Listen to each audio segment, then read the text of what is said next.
안녕하세요. 저는 서울에 살고 있는 이제 결혼한 지 4년 차가 되어가는 남자입니다.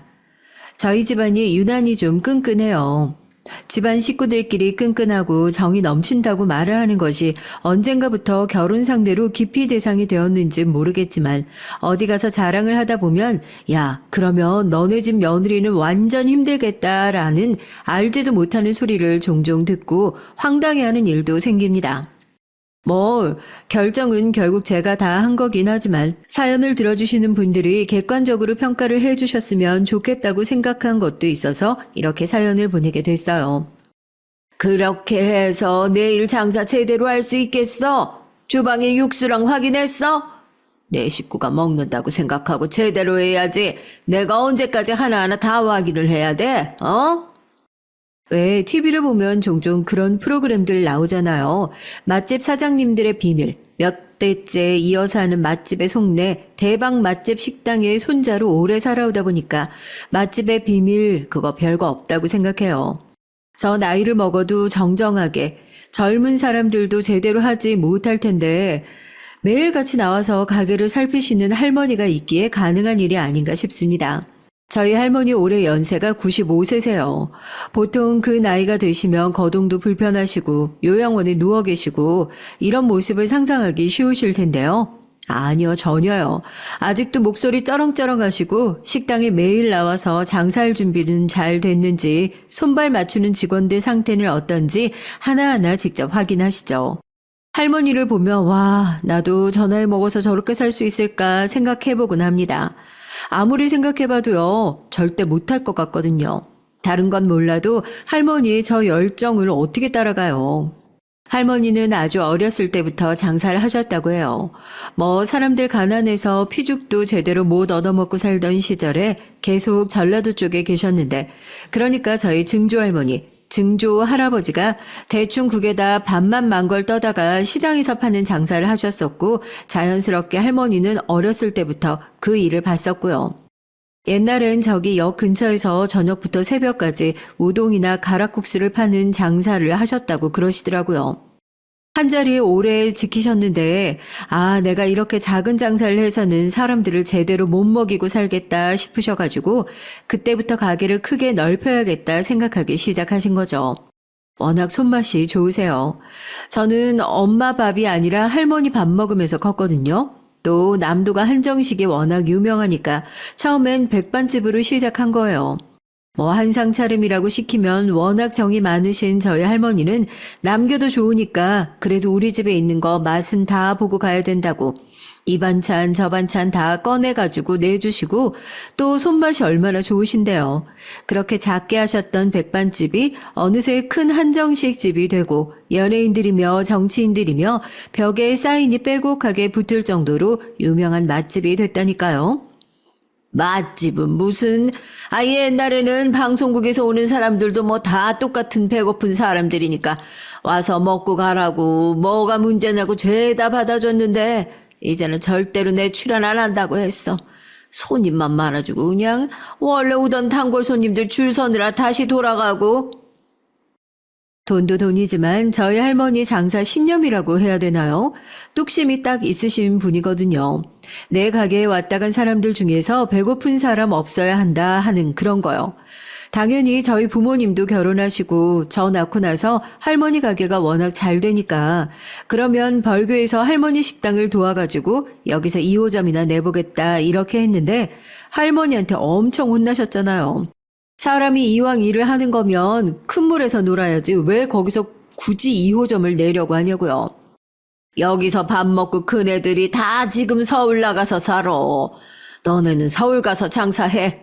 여기서 괜히 노인네랑 경쟁한다느니 가족들이 돈 다 쓸어담느니 그런 소리 듣고 싶지도 않으니까 여기서 일 배워가지고 서울로 올라들 가. 저희 가족이 서울로 이사 오게 된 것도 순전 할머니 덕분이었죠. 할머니는 왜 굳이 벌교에서 할머니랑 경쟁하면서 2호점을 내려고 하는 거냐. 일을 배워서 서울로 올라가라. 부모님께 그렇게 말씀을 하시고 그렇게 일을 배우기 시작하신 부모님 덕분에 저도 학창시절을 할머니와 함께 보낼 수 있었어요. 가까이서 지켜본 할머니는요, 항상 무섭긴 하셨어도 손주 녀석한테는 늘 따뜻하신 분이었고요. 언제나 배울 점이 참 많은 사람, 존경스러운 사람, 제 기억에는 항상 그랬습니다. 뭐 장사꾼 중에 돈 안 밝히는 사람이 어디 있겠냐만 어느 정도 수준으로 올라가고 나면 그걸 다 초탈한 경지에 이르렀다고 해야 되나요? 벌만큼 벌었으면 사회에 나눌 줄도 알아야 한다고. 이제는 몸 생각해서 몸을 쓰는 봉사활동은 잘하지 못하지만 매 분기 매 해마다 기부를 하셔서 고액 기부자 명단에 이름이 올라가 있는 것은 물론이고요. 한 달에 한 번씩 주말 점심에 장사가 제일 잘 됨에도 불구하고 주말 점심에는 가게 문을 닫고 노숙자들, 독거 노인들에게 가게 문을 열고 무료로 점심을 제공해요. 이때 아니면 언제 이렇게 배불리 먹어봤겠냐고요. 식당이다 보니까 철마다 식당 이모님들과 같이 모여가지고 김장 봉사도 하고 김장해서 어려운 사람들이랑 같이 나누기도 하고 할머니가 사시는 것을 보면 정말 존경심에 혀가 내둘러질 정도라니까요. 저렇게 바쁘게 사시면서 저렇게 남을 위할 정신이 있으시구나 하고요. 장사꾼이 돈만 쫓아가면 필시 망하는 베비여. 벌만큼 벌었으면 나눌 줄도 알아야지. 이 할미나 되니까 그릇이 이렇게 커서 이 돈도 이렇게 쥐고 있는 거지. 타고나길 찌까는 그릇으로 타고난 사람들은 욕심 부리고 돈 끌어안고 살고 있다가 배돼지가 빵 하고 터진다니까. 다들 이 깜냥을 잘 알아야지. 분수에 맞게 살아야 하는 베비요.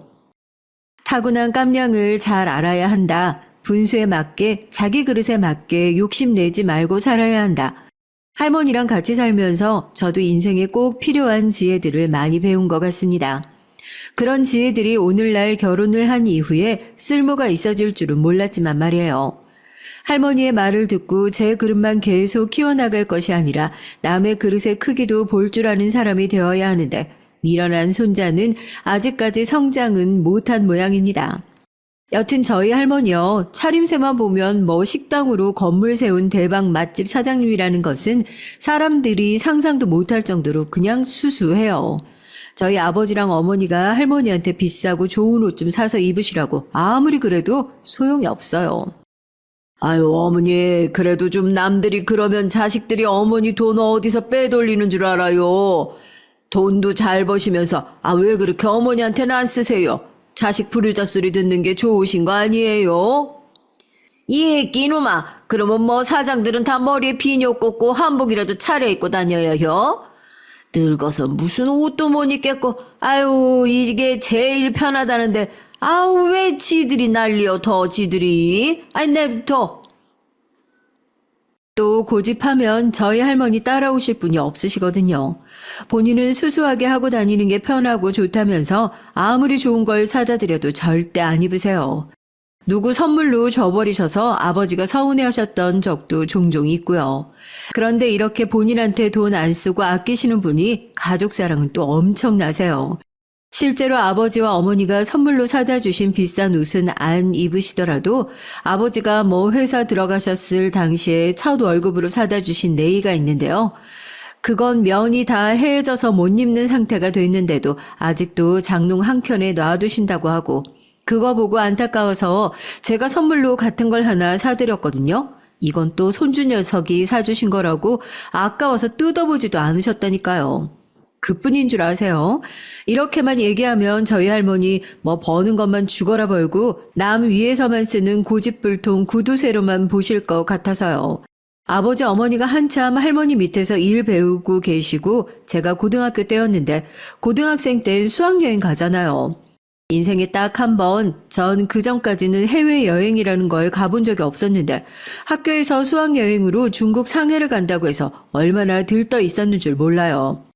여행 가기 몇 주 전부터 짐을 싸고 가서 뭘 입을 거다 뭘 먹을 거다 검색을 하고 할머니한테도 자랑을 하고 난리였는데 그만 일주일 전에 딱 하필이면 교통사고가 나고 만 거예요. 병원에 꼼짝없이 3주는 입원을 해 있어야 한다고. 아픈 건 둘째치고 인생에 딱 한 번뿐인 수학여행을 못 간다는 게 너무 속상한 거 있죠? 가면 뭐 하려고 계획도 다 세워놨었는데 어떻게 이래. 전교생 중에 수학여행 못 가는 놈은 나밖에 없을걸? 처음 가는 해외여행이라고 얼마나 내가 설렜었는데. 그땐 어린 나이잖아요. 별걸로 다 서운해서 울고불고 하니까 할머니나 하나밖에 없는 손주가 그런 걸로 마음 상해하는 게 보시기 속상하셨던 모양이에요. 이미 날아간 수학여행은 어쩔 수 없고 그럼 가족들끼리라도 수학여행을 가면 되는 게 아니겠냐고 그러시면서 저한테 그러시더라고요. 너 병원에서 퇴원하고 나면 엄마랑 아빠랑 할머니랑 해서 다 같이 5박 6일로 해가지고 수학여행보다 더 길게 해외여행 다녀오자고요. 어머니, 그럼 가게는 어쩌시고요? 한 번도 그렇게 쉬신 적 없으셨잖아요. 이놈아, 지금 우리 손주가 서운해서 울고불고 하고 있는데, 가게 문 열고 닫는 게 중요해? 나랑 오래 같이 했던 사람들이요. 며칠 자리 비운다고 식당 안 들어갈 정도 아니니까, 걱정하지 말고, 너는 뭐, 계획표? 이왕 가는 거, 할미는 확실하게 해야 돼. 병원에 입원해 있는 동안, 이날은 어디 가고, 이날은 어디서 자고, 네가 한번 계획 잘 세워봐. 돈은 할미가 내려니까 알겠어? 사내놈 이런 걸로 치지짝이나 하고 말이야. 할머니의 불호령에 눈물이 쏙 들어가더라고요. 수학여행까지 거 보내줄 테니까 네가 계획 한번 제대로 세워보라고. 신나서 아픈 것도 잊어버리고 병원에서 내내 해외여행 계획만 세우다 퇴원을 하게 됐습니다. 지금 생각해보니까 아픈 손주 정신을 어디 다른 데에 신경 쓰게 하려는 할머니의 더 철저한 계획이 아닐까 싶네요. 계획표 보고 확실히 이놈은 날 닮아서 이런 계획 짜는 건 확실하게 잘한다면서 할머니는 아주 만족스러워 하시고 그렇게 처음으로 저희 가족 모두가 여행을 다녀오게 됐습니다. 수학여행이요? 기억에 남아있지도 않아요. 다 같이 갔었던 그 여행이 너무 즐거워가지고요. 아마 평생 잊지 못할 것 같습니다. 할머니는 저한테 그런 분이셨어요. 인생에서 늘 아쉽고 서운할 뻔한 순간들은 지혜를 통해서 더 즐거운 순간들로 바꿔주실 수 있는 그런 분이요. 어머니 아버지가 식당 일을 배우신다고 벌교에서 할머니와 함께 지냈던 것이 저에겐 정말 잊지 못할 귀중한 기억이고 그 시간에 할머니와 참 정이 많이 들었던 것 같아요. 그건 할머니도 마찬가지셨던 것 같고요. 내가 다른 놈들 가는 건 안 아쉬운데 우리 손주 가는 건 그렇게 아쉬울 수가 없네. 이 할미도 늙긴 늙나 보다. 하긴 이 나이면 뭐. 아이고 이 녀석 째려보는 것 좀 봐라. 내가 무슨 농담을 못해요 농담을. 너 이 할머니 봐라. 오래 못 살게 생겼냐? 가서도 공부 열심히 하고 엄마 아빠 말 잘 듣고 가서 식당 잘 하는지 감시 잘하고 그릇대로 살아야요. 우리 손주는 원체 타고난 그릇이 큰 사람이니까 제대로 살 거요. 걱정하지 말어. 대학 들어가는 건데 무슨 회사 들어가는 것도 아니고 제 손을 끌고 가서 백화점에서 정장 한 벌을 해주신 할머니는 이제부터는 네가 주체적으로 네 인생을 사는 거라면서 절대 주변 사람들 얘기에 흔들리지 말고 하고 싶은 일은 찾아보라고 몇 번이나 말씀해 주셨습니다. 할머니가 이렇게 말씀하신 데는 다 이유가 있으셨죠. 사실 저희 집만 봐도요. 할머니가 식당 하셔서 부모님도 이번에 올라가면 서울에 2호점을 준비하고 있어. 자연히 저에게 쏠리는 기대가 있잖아요. 우리 아들도 이쪽 공부를 제대로 좀 해서 식당을 물려받았으면 좋겠다 하는 그런 거요. 그런데 이상하게 전 식당 일이 쉬는 건 아닌데 어렸을 때부터 이것저것 하고 싶은 게 좀 많았다고 해야 되나요? 이것도 해보고 싶고 저것도 해보고 싶고 식당 일은 정말 나중에 그것들을 다 해보고 나서도 좋아하는 일을 못 찾았다 싶을 때 그때나 해보고 싶다는 마음이 들었거든요. 부모님은 그게 내심 서운한 눈치시더라고요. 부모님이 또 제가 그 일을 했으면 좋겠다 은근하게 바라시던 이유가요. 저희 할머니의 철칙 때문이에요. 집안 식구가 아니고 결혼을 하지 않았으면 가게를 물려주지 않는다는 것이 할머니 스스로 정해놓으신 원칙이신 듯 하더라고요. 그래서 이전에도 아버지 혼자 가게를 물려받겠다고 했을 때 너 혼자서 할 수 있는 일이 아니니까 절대로 안 된다고 극구 반대를 하셨다는데 어머니까지 설득이 되고 두 분이서 같이 일을 배우시겠다고 내려오시니까 그제서야 이것저것 일을 알려주시기 시작하셨다고 할머니가 그러시더라고요. 둘이서 같이 해도 힘든 게 식당 일인데 한 사람이 아침부터 밤 늦게까지 여기 식당에 붙어가지고 있다 보면 자연히 가정에서도 얼굴 못 보고 사이가 소원해질 수밖에 없다고요. 지지고 볶고 싸우고 해도 하루 종일 얼굴 붙어서 같이 일할 수 있을 정도로 의리가 있고 고생도 같이 할 자신이 있다고 하고 결심이 서야 그때야 일을 물려줄 수가 있는 거래요. 또 할머니 얘기를 듣고 보니까 그것도 맞는 말이다 싶어요. 그러니까 부모님은 은근히 제가 뭐 조리학과나 이쪽으로 가서 식당을 물려받을 며느리가 집안에 들어와가지고 또 그렇게 가업을 이어받았으면 좋겠다 싶은 마음이 있으셨던 거죠. 그런데 아들은 그쪽에는 영 뜻이 없어 보이고 요리와는 전혀 상관도 없는 컴퓨터 공학과에 들어가서 개발자를 하겠다고 나섰으니까 강요는 못하겠고 서운하긴 하고 아마 그러셨겠죠. 아버지, 제가 말씀드렸잖아요. 일을 해보고 정 아니다 싶으면 그때 다시 돌아와서 요리 공부를 하는 것도 생각을 해볼게요. 지금 당장 하고 싶은 게 있는데 가업을 물려받아야 한다는 이유로 포기해버리면 제가 너무 평생 그 선택에 대해서 후회하고 살지 않겠어요? 저 그렇게 부모님 때문에 선택하고 부모님 원망하면서 사는 멍청하고 미련한 짓은 하고 싶지 않아요. 제 마음 이해하시죠? 이해해 주실 거라고 믿어요. 제가 그렇게까지 얘기했으니 부모님이 어떻게 저를 붙잡으실 수 있겠어요. 그래, 그럼 너 하고 싶은 거 해봐라 하고 얘기를 했죠. 그래도 하고 싶었던 공부라서 그런가요? 대학교에 들어가고 나서도 공부를 그렇게 재밌게 할 수 없었어요. 공대라고 다 시커먼 남자놈들이 대부분이어가지고 뭐 여자친구를 사귀는 것보다 그 친구들이랑 어울려 다니면서 술이나 마시고 당시 제 동아리가 사진부였거든요. 학과 공부하고 사진 찍으러 다니고 그러면서 대학생활 뭐 즐겁게 보냈던 거죠.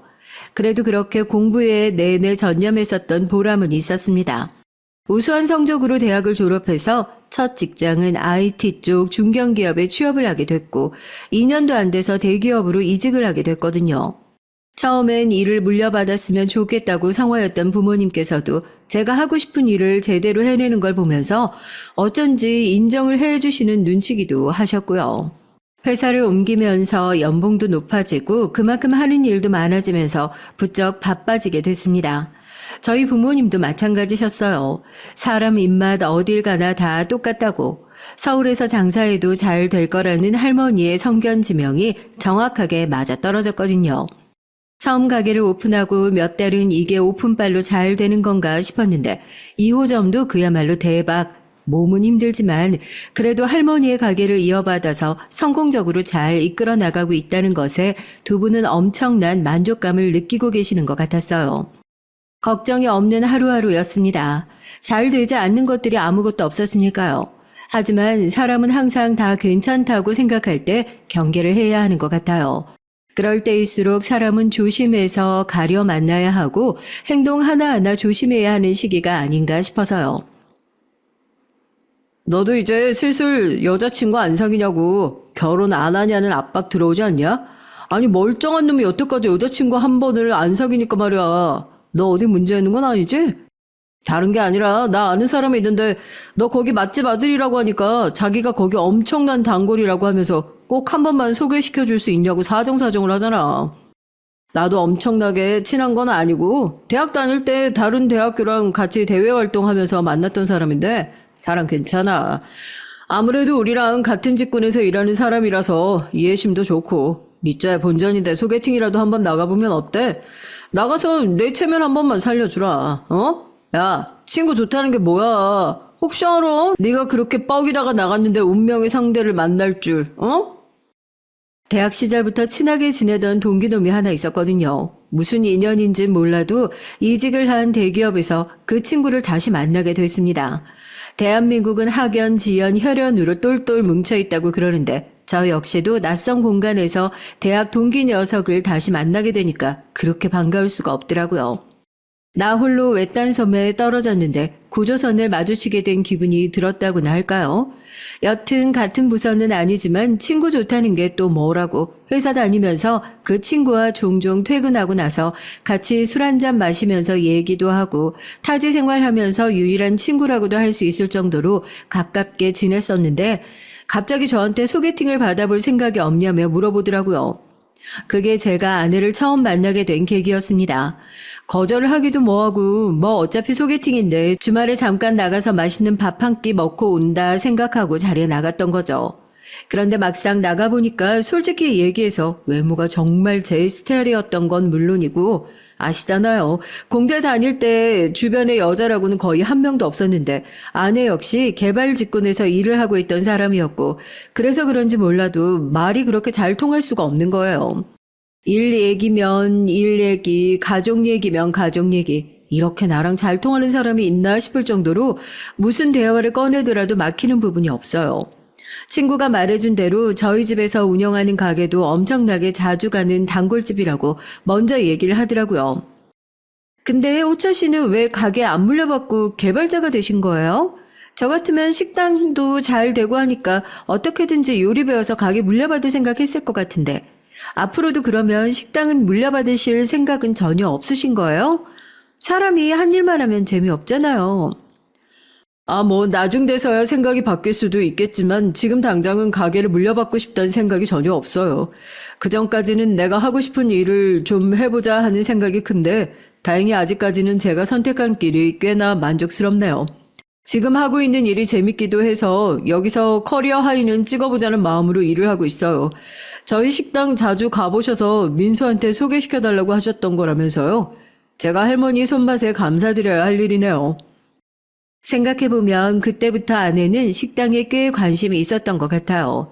그때는 소개팅 자리에서 어색하니까 의뢰하는 질문이라고 생각하고 별로 대수롭지 않게 생각하고 있었는데 이제 와서 생각해보니까 뭔가 아기가 딱딱 맞아 떨어지는 느낌이라고 해야 되나요?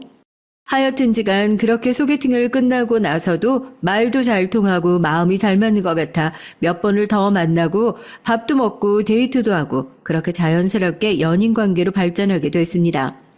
슬슬 서로에게 결혼 얘기가 나오기 시작할 때쯤부터는 오히려 처음엔 크게 마음이 없고 시큰둥한 모습이었던 제가 아내를 더 좋아하고 있었던 것 같아요.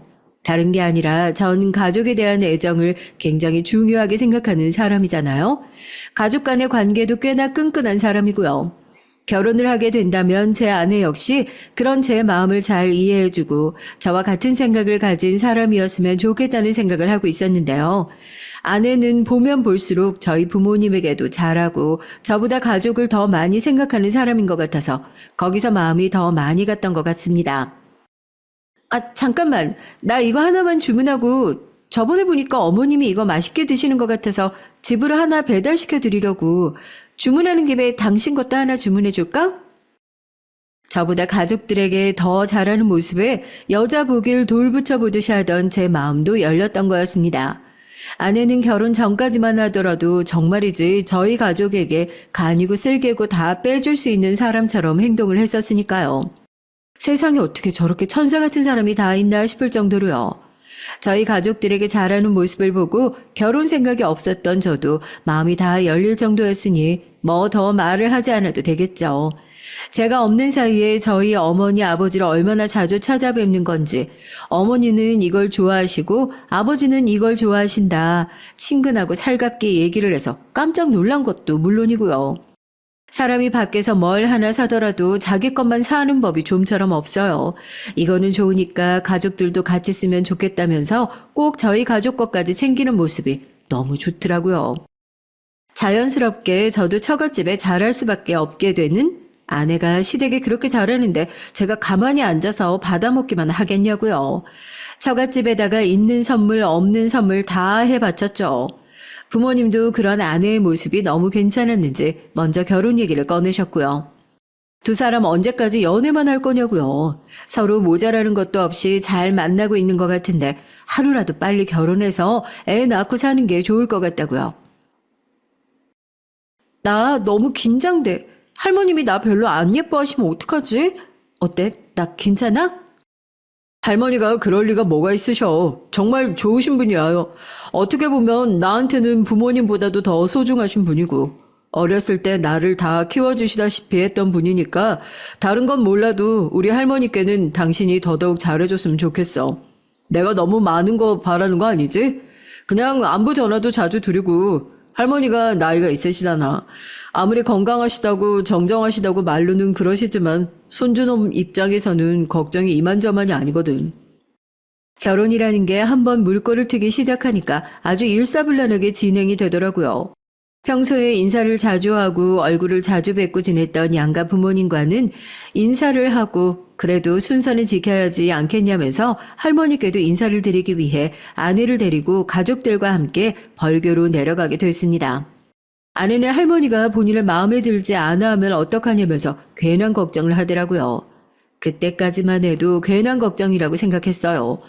할머니께서는 제가 한 결정에 한 번도 반기를 드셨던 적이 없으셨으니까요. 그게 설령 잘못된 선택이라고 하더라도 손주놈이 한 선택이기 때문에 다 뜻이 있겠거니 그 뒤에 어떤 후폭풍이 오더라도 대체로 저의 선택이라면 다 웃으면서 그게 우리 손주의 그릇이겠거니 하고 품어주셨던 것 같아요. 결혼도 하기 전에 벌써 이런 얘기나 꺼내고 말이야. 나한테 온 이유가 뭐냐? 허락받으러 온 게야? 내가 지금 이 자리에서 아무리 생각을 해봐도 이 애는 별론 것 같다고 하고 딱 잘라서 얘기하면 그러면 너 진짜로 결혼이라도 안 할 거니? 할머니, 그게 무슨 말씀이세요? 이 사람은 그냥 아무 의미 없이 분위기 풀려고 한 얘기예요. 할머니가 뭔가 오해를 하신 것 같은데 절대 그런 욕심 가지고 할머니한테 얘기 꺼낸 게 아니라고요. 뭐야 당신도 절대 그런 거 아니잖아. 아닌 건 아니라고 딱 잘라서 얘기를 해야지. 할머니, 저랑 결혼할 여자예요. 다른 건 몰라도 이런 오해로 사람 당황시키시면 손주 입장은 생각도 안 하세요? 저 서운하려고 그래요. 분명 좋은 분위기에 시작된 인사였습니다. 할머니도 웃으면서 맞아주셨고요. 드디어 우리 손주가 결혼을 다 하냐면서 내려올 때도 아내한테 계속 할머니의 건강 걱정을 했었던 것 같은데 오랜만에 뵌 할머니는 그 사이에 더 정정해진 것 같은 느낌이라고 해야 할까요? 여튼 활짝 웃으면서 오느라 고생 많았다고 저희를 반갑게 맞아주시고는 늘 그랬던 것처럼 몇 명이서 먹어도 껌뻑 죽을 만한 한상을 거하게 차려주셨어요. 거기까지만 했어도 분위기는 너무 좋았죠. 할머니 식당이 유명한 맛집이라며 저를 만나기 전부터 전라도 여행을 오면 몇 번이나 와봤었다고 반갑게 얘기를 시작하던 아내의 말이 화근이었습니다. 제가 이 사람한테 맨날 얘기하거든요. 우리도 하루빨리 회사 정리하고 식당 운영하는 것 좀 배우면 안 되냐고요. 제가 어렸을 때부터 여기 맨날 왔다 갔다 하면서 나도 나중에 커서 이런 식당 운영하는 일하면 참 좋겠다. 소원이 없겠다. 이런 생각을 종종 했었거든요. 그러지 말고 제가 나중에 결혼하고 나서 직장 정리하고 벌교 내려와서 식당 일 배우는 게 어떨까요? 왜 요즘엔 며느리들이 가업 이어받아가지고 하는 거 그런 경우도 많다고 하던데 손주 며느리가 가업 이어받으면 할머니 입장에서도 대 안 끊기고 좋겠다 싶으실 거고 평소에도 종종 우리도 그냥 가게를 좀 물려받으면 안 되냐 회사 다니지 말고 식당 일을 배우면 안 되겠냐 저한테 얘기를 했었던 아내였기에 전 그 말을 대수롭지 않게 생각하고 있었거든요. 어차피 아내에게는 저는 식당을 당장은 물려받을 생각도 뭔가를 더 해볼 생각도 없다고 딱 잘라서 얘기를 했었으니까요. 그런데 결혼 허락을 받으러 간 자리에서 다짜고짜 저 얘기를 꺼낸 아내 덕분에 그야말로 할머니는 머리 꼭대기까지 화가 나신 모양이었습니다. 결혼도 하기 전에 어떻게 이런 얘기를 꺼낼 수 있냐? 결혼 허락을 받으러 온 거냐? 가게를 물려달라고 허락을 받으러 온 거냐? 노발대발 하시면서 당장이라도 이 결혼을 물으라고 할 기세로 화를 내기 시작하셨어요. 그제서야 아내도 깜짝 놀라서 자기가 뭔가 오해를 사게 얘기를 한 것 같다고 절대 그런 의도가 아니었다고 급하게 해명을 했고 저도 할머니가 그렇게 화나신 모습을 처음 봤으니까요. 절대 그런 사람이 아니라고 나서서 해명을 했죠. 어머니, 결혼 허락받으려고 며칠 전부터 잠도 제대로 못 자고 잔뜩 긴장해서 온 애들이에요. 긴장하다 보니까 실수도 할 수 있는 거잖아요. 어머니가 이번 한 번은 그냥 너그럽게 좀 이해를 해주세요. 애가 가게 물려받을 생각이 있었으면 진작에 어머니 밑으로 들어가서 일 배우기 시작했겠죠. 제가 애 키우면서 몇 년을 설득을 해도 안 되는 것을 결혼한다고 그 마음이 금방 바뀌겠습니까? 자기가 안 한다면 안 하는 놈이에요. 그건 어머님 손주니까 어머님이 제일 잘하시지 않습니까? 그만 노염 푸세요.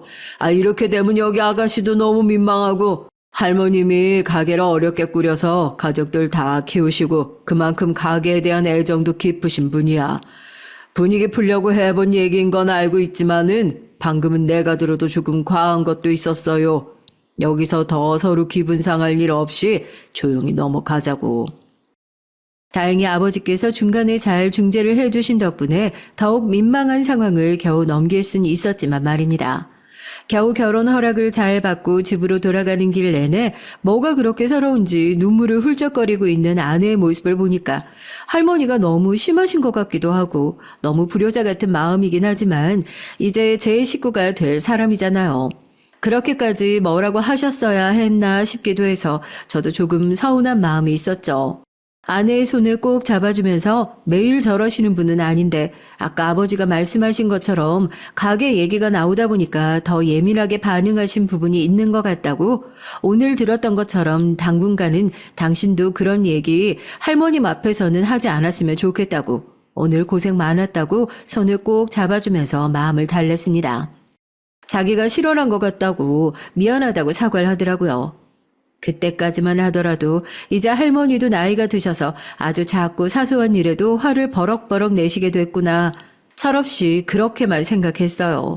사람을 깊게 들여다보시는 분이라고는 생각도 못하고 여느 노인들과 다를 바 없이 화를 낼 수 있는 수위가 조금씩 낮아지고 있구나. 그냥 그렇게만 생각하고 말았던 거죠. 이렇게 철없는 손주를 두셨으니 얼마나 속상하실지 그저 죄송스러운 마음뿐입니다. 여튼 우여곡절이 있었지만 저희는 무사히 결혼을 했어요. 아내의 집안 형편이 그렇게 넉넉한 편이 아니에요. 결혼을 하면서 그런 것들 신경을 안 쓸 수는 없겠지만 저희 집이 여유롭다는 게 너무 다행이다 싶더라고요. 같이 어려웠으면 누구를 도와주고 말고 그럴 생각조차 하지 못했을 텐데 그래도 다행히 저희 집이 조금 더 잘 사는 편이니까 지금은 내가 더 보태서 결혼하고 앞으로 차차 더 나아지지 않겠냐고 그렇게 기가 죽어있는 아내의 기운을 북돋아 주기까지 했습니다. 할머니와의 관계요? 그렇게 인사를 드리고 난 이후로 어쩐지 할머니를 대하는 아내의 모습은 소원해진 것 같다는 생각이 들기도 했지만 확실히 어른은 어른이시더라고요. 할머니는 내심 새 식구가 될 손주 며느리한테 첫인사부터 그렇게 화를 내셨던 게 미안하셨던 모양입니다.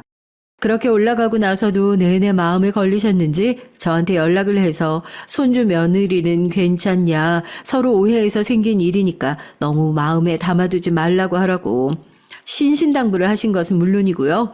제 가족 일에 있어서는 돈 쓰실 때 아끼지 않는다고 그랬잖아요. 하나밖에 없는 손주 결혼한다는데 꼴랑 축의금 몇 푼 넣는 것으로 되겠어? 집이며 뭐며 너희들이 다 알아서 준비했다고 해서 할머니가 준비해줄 건 따로 없고 신부 쪽이다 얘기해라. 혼수는 우리 쪽이 다 알아서 할 테니까 신경 쓰실 필요 없으시다고. 하여튼 저희 할머니지만 뭐 하나 하실 때는 화끈하게 하시는 분이시라니까요.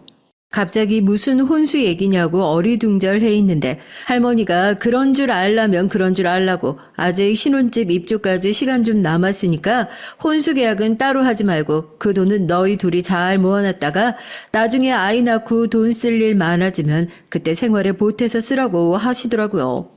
그리고 나서 할머니가 보내주신 혼수 리스트 보고 정말 기절하는 줄 알았습니다. 냉장고부터 시작해서 세탁기, 건조기, 로봇 청소기, 식기세척기 대체 누가 옆에서 도와주셨는지 모르겠지만 신혼집에 맞춤으로 넣을 수 있는 가전 중에서 가장 최고급으로 준비를 해서 전부 다 보내주셨더라고요. 그 돈만 해도 이미 어마어마해요. 이걸 어떻게 다 받냐고 아무리 할머니가 해주신 거라고 해도 죄송스러워서 못 받는다고 얘기를 했지만 아버지가 웃으면서 그러세요. 할머니가 어디 말리신다고 말을 들으실 분이야? 하나밖에 없는 손주 결혼하는데 괜히 나서서 뭐라고 하신 게 마음에 걸리시기도 하고 뭐라도 하나 제대로 해주고 싶으신 마음이 크셨던 모양이다.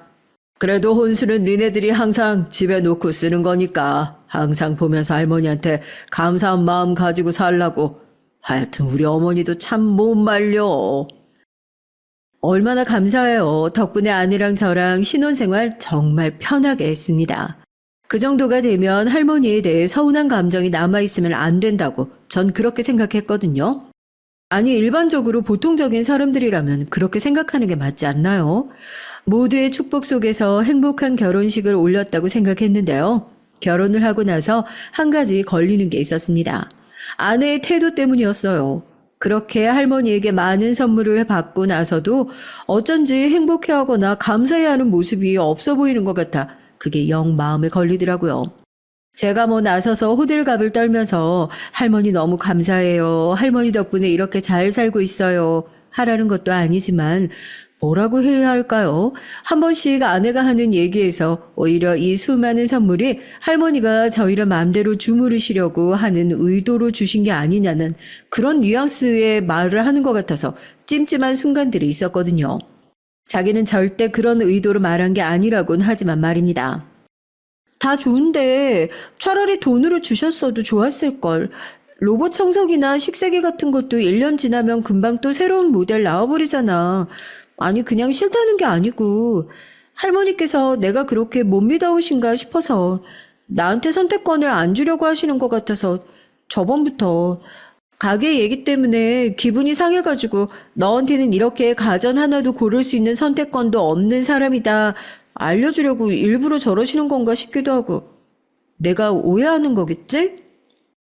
저 정말 장담하는 건데 저희 할머니가 그렇게 꼬아서 생각하시고 나쁜 의도를 생각하실 사람이 절대 아니시거든요.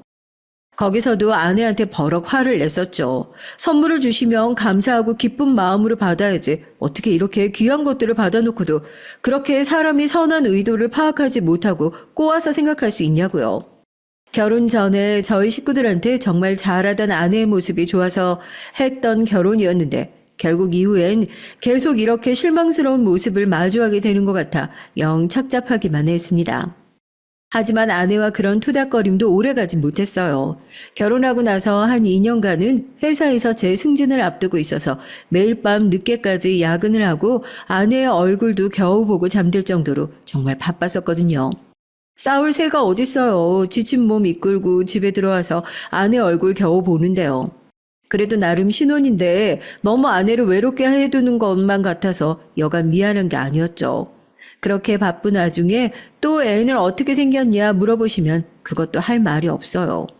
전쟁통에도 애는 생긴다고 하더니 그게 틀린 말이 아니더라고요.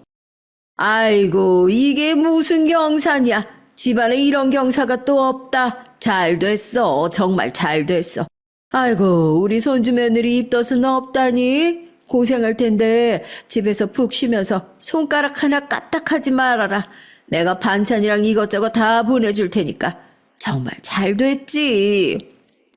아내가 아이를 가졌을 때도 가장 많이 챙겨주셨던 게 바로 저희 할머니예요. 입덧이 심한 아내가 어떤 음식을 가릴 줄 모른다고 좀 유일하게 먹을 수 있었던 게 할머니가 하셨던 동치미여서 매달 동치미를 새로 해가지고 보내주실 정도로 그렇게 지극정성이었습니다. 맨날 할머니가 장난식으로 나는 오래 살아서 증손주 대학 들어가는 것까지 보고 죽을 거라고 그러셨는데 그래도 증손주 세상에 태어나는 건 기어이 보시는구나 싶어서 저도 웃음이 다 나오더라고요. 집에 식구 하나 더 늘어나게 되는 건데 온 가족이 이렇게 행복하실 줄 몰랐어요. 아내랑 짧게 투닥거리던 것도 아이가 생긴 이후에 또 끊겼고 저야 그야말로 아내를 여왕님처럼 떠받들고 모시기 바빴으니까요. 저희 아내 콧대는 날이 갈수록 올라갔던 것 같아요. 생각해보세요. 온 식구들이 그렇게 임신한 아내를 어화둥둥 모시고 살지 저희 할머니가 매달 입덧 할까봐 노심초사하면서 동치미 새로 담궈 보내줘. 세상에 이런 대접받고 사는 며느리가 요즘 어딨냐고요. 원래 여자가 임신할 때 서운하게 했던 건 마음속에 평생 간다는 말이 있으니까 더 그러지 않으려고 얼마나 많이 노력을 했는지 모르겠습니다.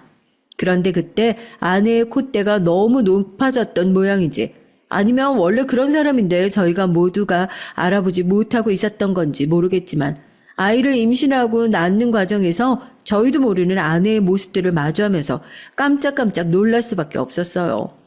저희 가족들을 최고로 생각하던 아내의 모습은 온데간데 없었거든요. 아니 산후조리원 얘기는 왜 한마디도 없으셔? 그렇게 어와둥둥 하실 땐 언제고 손주 낳느라 힘든 거 생각은 안 하시고 산후조리는 나 혼자 알아서 해라 이거야? 난 가끔 식구들 보면 이해가 안 될 때가 한두 번이 아니야.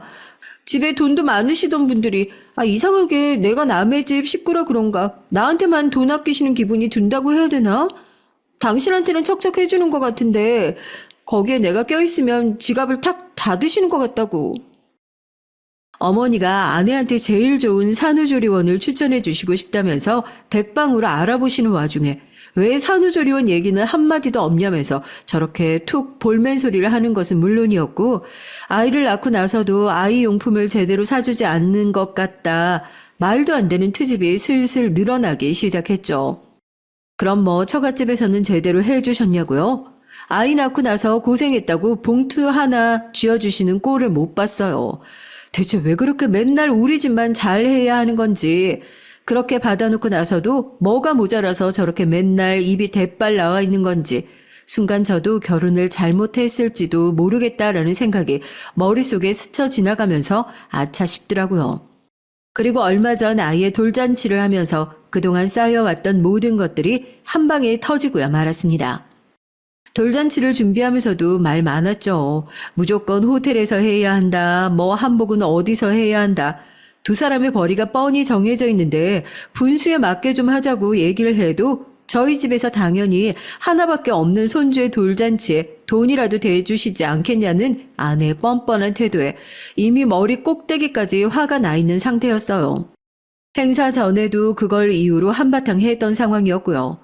결국 절충해서 제가 원하던 행사 장소에서 행사를 진행하게 됐고, 며칠 전에 직접 가서 모셔오겠다는 저희 가족의 제안도 다 뿌리치시고 그냥 혼자서 버스를 타고 올라오시겠다는 할머니께서도 일찌감치 행사장에 도착하셔서 환히 웃으며 저희를 맞아주셨습니다. 할머니께서 저를 따로 부르시더라고요. 이 할머니가 오늘 급하게 올라오느라 돌반지만 하나 들고 왔어. 우리 손주 첫돌에 무슨 선물을 줘야 의미가 있을까 많이 고민을 했는데 벌교에 있는 땅 하나, 건물 하나 우리 손주 앞으로 돌려주려고 준비 중에 있다. 건강하게 잘 키워. 너처럼 똑똑하고 현명하게만 자라면 이 할미는 더할 나위 없이 좋겠어. 오자마자 손주에게 주실 깜짝 선물 얘기에 제가 펄쩍 뛰니까 좋으면서 뭘 그러냐고 행사나 잘 마무리하라고 종종 걸음으로 또 들어가시더라고요. 그리고서는 한복자락에서 예쁜 돌반지를 하나 꺼내 제 아내의 손에 꼭 쥐어주셨습니다. 의미 있는 날이고 하니까 반지는 그냥 의미만 가진다 생각하고 가지고 있으라고요. 저희 아내가 올라오시느라 고생 많았다고 감사하다고 하면서 웃으면서 반지를 받아들었고 할머니는 자리에 돌아가 앉으셨어요. 그런데 아이를 안아들고 뒤를 돌아서자마자 아내가 혼잣말처럼 중얼거리는 소리를 듣고 전 그야말로 충격을 금치 못했습니다. 뭐야, 노인네 돈 많다고 그렇게 자랑을 하더니만 하여튼 나한테 주는 건 죄다 아깝지 아까워.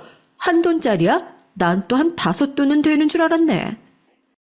그 얘기를 듣자마자 그동안 쌓여 있었던 화가 한꺼번에 폭발하는 것 같았습니다. 그 소리를 듣고도 참고 있다면 그건 저를 그동안 사랑으로 키워주신 부모님과 할머님에 대한 배신이 아닐까 싶더라고요. 아내의 품에 안겨있는 아이를 확 빼앗아 들고 아내에게 지금 무슨 소리를 하는 거냐며 호통을 쳤습니다. 순식간에 장내가 얼음장처럼 얼어붙었고 부모님께서 달려오셨죠. 지금 여기 어른들 다 모셔놓고 싸울 일이 있어도 밖에서 싸워야지. 지금 무슨 소리를 하는 거냐고요. 아내는 자기가 했던 말이 있으니까 아무런 말도 못하고 입을 꾹 다물고 있더군요.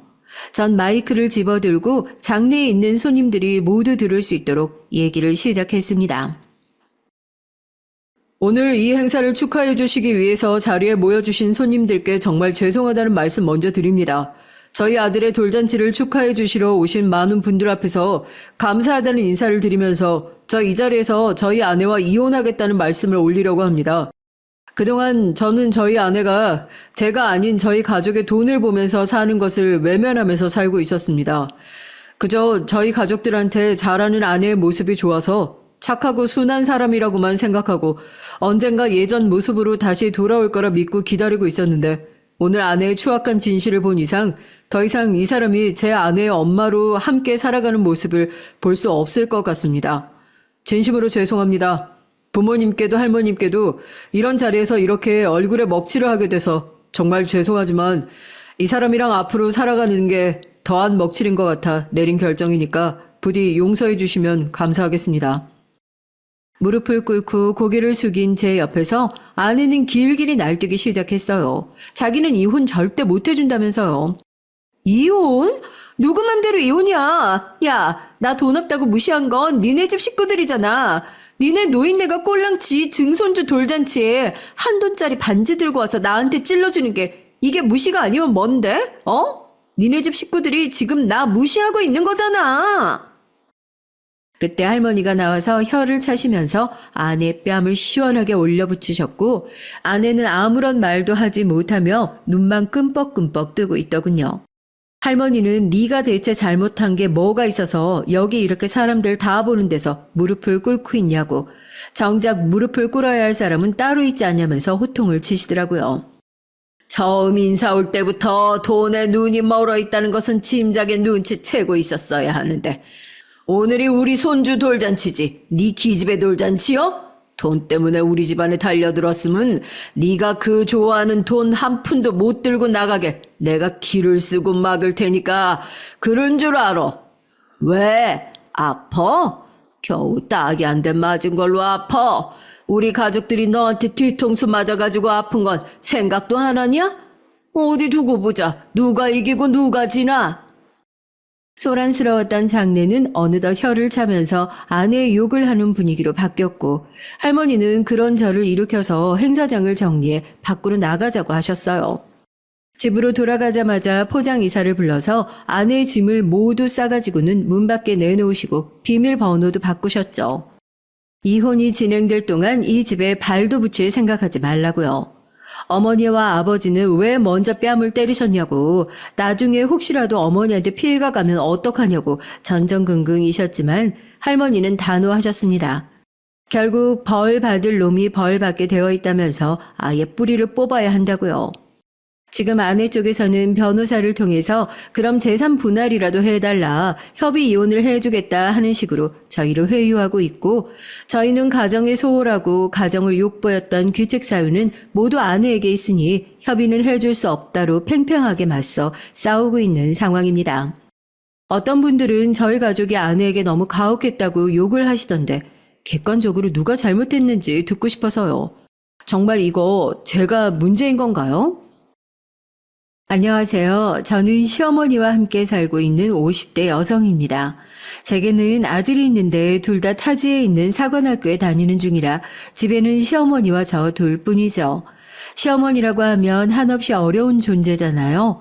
물론 제 얘기를 듣고 계시는 분들 중 몇몇 분들에게는 끔찍한 존재일 수도 있겠고요. 하지만 제게 있어 시어머니는 남편과의 마지막 약속이자 20년 동안 의지할 수 있었던 유일한 어른이기도 하답니다. 시어머니께서 아시면 나이 50 넘어서 무슨 징그러운 소리 하냐고 혀를 차시겠지만 진심 전 그렇게 생각하거든요. 남편은 정말이지 성실함을 사람으로 만들어준 그런 존재였어요. 정비공이던 남편은 항상 버스 첫 차를 타고 출근을 했었죠. 가장 먼저 출근해서 기계들 이상 없는지 살펴보는 것이 자기의 할 일이라고 새벽 4시 30분만 되면 벌떡 일어나 출근 준비를 했어요. 하루도 빼놓지 않고 말이에요. 거기다 가족들은 또 얼마나 그렇게 챙기는지 특히 시어머니께 하는 것을 보면 곁에서 보는 사람들이 혀를 내두를 정도였답니다. 물론 남편에게도 형제들은 있었어요. 남편에게는 2명의 형과 여동생이 있었거든요. 하지만 여동생을 제외한 다른 형제들하고는 사이가 좋은 편이 아니더라고요. 솔직히 말하자면 그냥 다른 형제들이 남편을 무시하고 있었어요. 처음엔 그 모습을 봤을 때 너무 화가 나서 다 엎어버리고 싶었죠. 그렇다고 제가 화를 내면 뭐 하겠습니까? 남편은 아무런 반응이 없는걸요. 하지만 얼마 지나지 않아 왜 남편이 그런 반응을 보이는지 알 수 있었답니다. 남편이 시부모님과는 피 한 방울 섞이지 않은 타인이었기 때문이에요. 아주 어린 나이에 입양이 되었다고 하더라고요. 시아버지의 오랜 지인이 사고로 세상을 떠나는 바람에 혼자 남은 남편을 시아버님께서 자식으로 삼은 것이라고요. 가족들에게 조금이라도 상의를 했으면 좋았으련만 시아버님은 그렇게 배려심이 있는 분이 아니셨던 것이 문제였죠. 거기다 어린 나이에 아무것도 모르는 아들의 질투심은 상상 이상이었고요. 오히려 그 정도가 심해져서 지금까지도 계속되어 오고 있고 남편은 사춘기 때 그 사실을 알았고 그 이후로부터는 형제들의 괴롭힘에도 아무런 반응을 보이지 않게 됐다고 말했습니다. 아무리 그렇다고 해도 전 남편을 자꾸만 무시하는 시댁 식구들을 그냥 보고만 있을 수는 없었어요. 그래서 몇 번 크게 다투기도 했고요. 그때마다 남편은 무시하고 넘어가면 될 일을 왜 자꾸 상대를 해서 스스로를 힘들게 하느냐고 한숨만 쉬었습니다. 하루는 평소와 다름없이 출근 준비를 하던 남편이 갑자기 제게 시어머님 얘기를 꺼내더라고요. 무뚝뚝해서 절대 먼저 얘기를 시작하는 법이 없던 남편이라 내심 무슨 일인가 싶어 속으로 긴장도 엄청 했었어요. 그런데 남편이 꺼낸 얘기는 전혀 생각지도 못한 일이었습니다. 자기한테 미안하지만 어머니를 우리가 좀 모시면 어떨까? 어머니를? 갑자기 무슨 일이야?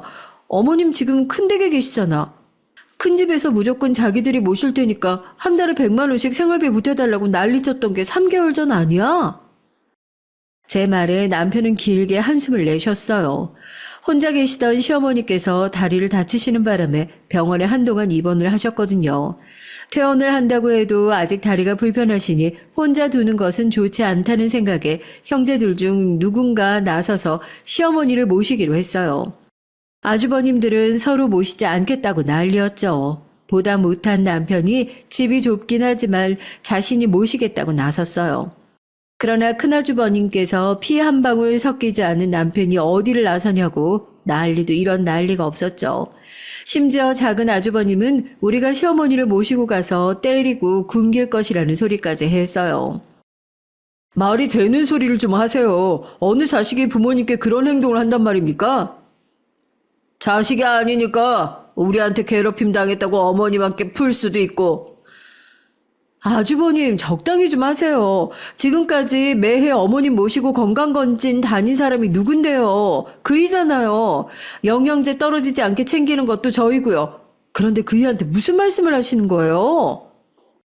그럼 목적이 돈인가? 어머님 돌아가시면 한몫 챙겨보려고 점수 따기? 어느 쪽이든 호적상 아들인 사람이 나설 일은 아니죠. 남편은 잔뜩 화가 난 얼굴이었지만 그놈의 핏줄을 앞세워서 따져드는 형제들 앞에서 결국은 분노를 참고 넘길 수밖에 없었어요.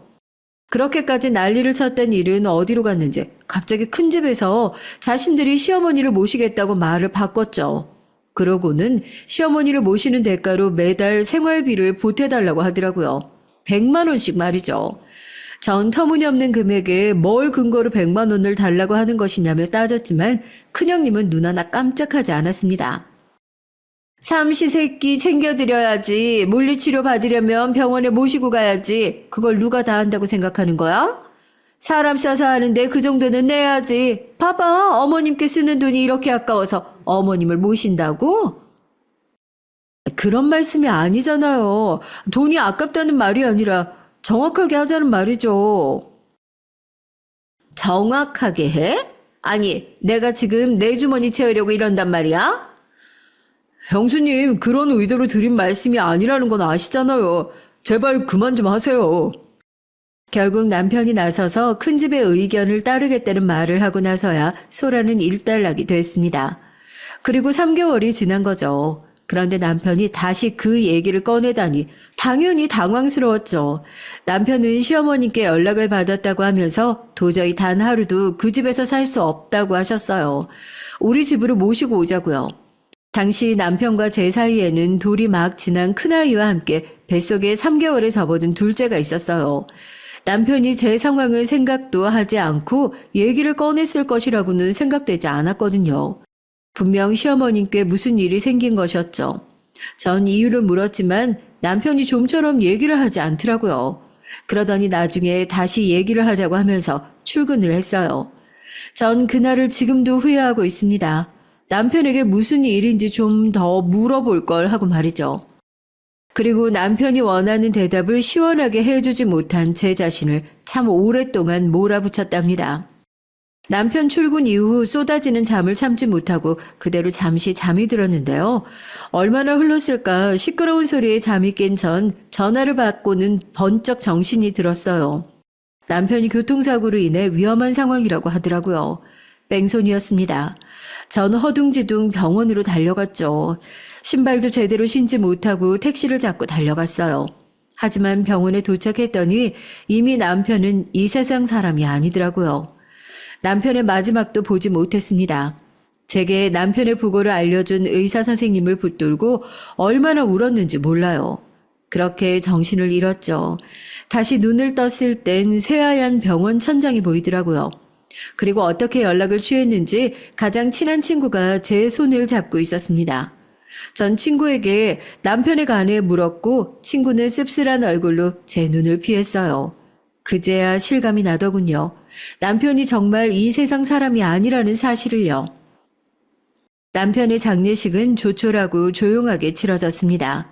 시어머님도 남편의 형제들도 아무도 얼굴을 비추지 않았죠. 남편의 사고 소식에 바로 연락을 드렸지만 연결이 되지 않았거든요. 상주 자리에는 배가 조금씩 불러오는 저와 아직 한참은 어린 첫째와 함께 서 있을 수밖에 없었습니다. 저 역시 어릴 때 부모님을 잃고 할머니 손에서 자랐기에 친척이 하나도 없었거든요.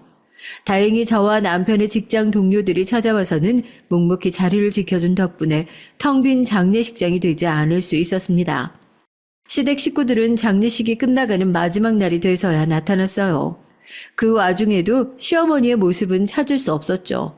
시댁 식구들은 남편에게 향 한 개 피우지도 않고 저에게로 바로 다가와서는 적선하듯 돈을 던져줬습니다. 저는 이를 악물고 그 돈을 그대로 그들의 얼굴로 던져버렸어요. 어떻게 형제라는 인간들이 사람이 죽었다는데 코빼기도 미치지 않을 수 있어요? 어떻게 자그만 지 30년 넘게 형제로 자랐어요. 핏줄이 어떻게 되었든 30년이란 시간 동안 가족이었잖아요. 그런데 마지막 가는 길조차 왜 사람을 외롭게 만드는 거예요? 형제? 우리가 30년 한 집에서 살았던 게 우리 의지인 줄 알아? 다 어머니 아버지 마음대로 벌인 일이라고. 한 번도 형제라고 생각한 적 없어. 섭섭지 않게 넣었으니까 받아두고 신경 쓸 일 만들지도 말고 그냥 서로 보지 말고 살았으면 좋겠네. 그 사람들은 제가 뭐라 대답하기도 전에 장례식장을 벗어났죠. 전 그들을 따라 나가서 시어머님은 어디 계시냐고 물었지만 그 사람들은 저를 뿌리치며 왜 시어머니께서 아셔야 하는 것이냐며 오히려 저를 비웃듯이 바라보더군요. 전 너무 어이가 없었지만 멍하게 그 뒷모습을 볼 수밖에 없었습니다. 그때 제 나이가 34살이었어요. 무려 20년 전이죠. 전 남은 인생을 아이들을 위해서 살아야겠다고 다짐했습니다. 그래서 나중에 남편이 있는 곳으로 간다면 우리 아이들 남부럽지 않게 올바르게 잘 키워냈다고 말해주겠다고 맹세했죠. 그러던 어느 날 충격적인 일이 벌어졌습니다. 남편의 장례를 치른 지 한 달 정도 지났나? 전 다니던 회사에 사표를 내고 친구네 가게에 취직해 재택근무를 하고 있었어요.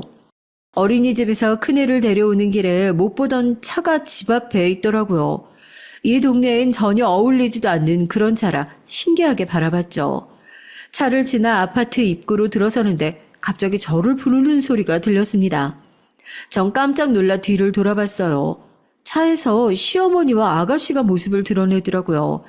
아가씨는 작년 결혼해서 일본으로 건너가 살고 있었거든요. 남편을 유일하게 가족으로 오빠로 대해준 사람이 아가씨였어요. 그래서 아가씨 결혼식 날엔 남편이 엄청 기뻐하면서도 해외로 가야 한다는 사실에 많이 속상해했었죠. 시어머니께서는 걷는 것이 약간 불편해 보이기도 했지만 꽤나 야윈 모습이었습니다. 어머님, 여기까지는 어떻게 오셨어요? 아가씨는요? 언제 한국으로 들어왔어요? 연락 늦게 받았어요. 오빠들이 엊그제 얘기해줘서 부랴부랴 한국으로 들어왔죠. 오빠 일 혼자 겪게 해서 너무 미안해요. 아니에요. 저도 정신이 없어서 연락드릴 생각을 못했어요. 그래도 이렇게 와줘서 고마워요.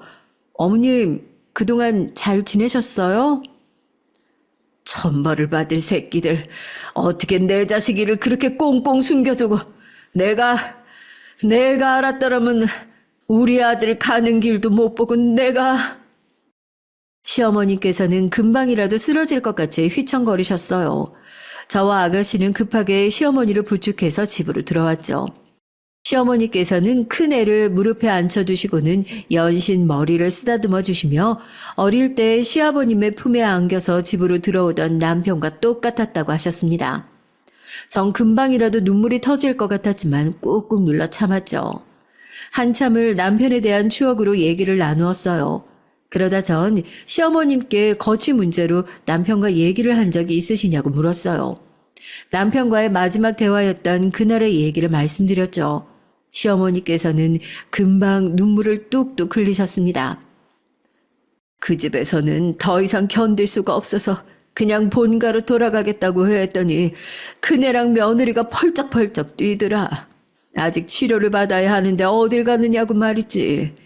그리고 그날 밤에 자기들끼리 얘기를 나눈 걸 들어보니까 그것들이 날 모시고 산다는 이유만으로 다른 애들에게 100만 원씩 받아내고 있다는 것도 알았고 전문 간병인을 붙여주기는커녕 병원 갈 때마다 내가 사람을 불러서 움직여야 됐는데 그 많은 돈을 이것들이 자기 주머니에 넣을 생각을 하니까 속에서 천불이 나는 것 같더라고. 저도 그 얘기 듣고 믿을 수가 없어서 아는 지인한테 알아봤는데 진짜더라고요. 너무 어이가 없기도 하고 큰 소리를 그렇게 쳤으면서 엄마를 방치하고 있었다는 것이 너무 화가 나기에 따질 생각으로 전화를 걸었더니 대뜸 막내 오빠가 이제 이 세상 사람이 아니라고 하잖아요. 그래서 바로 들어왔죠. 그럼 그이 그렇게 되었다는 사실조차도 듣지 못하셨어요? 미안하다.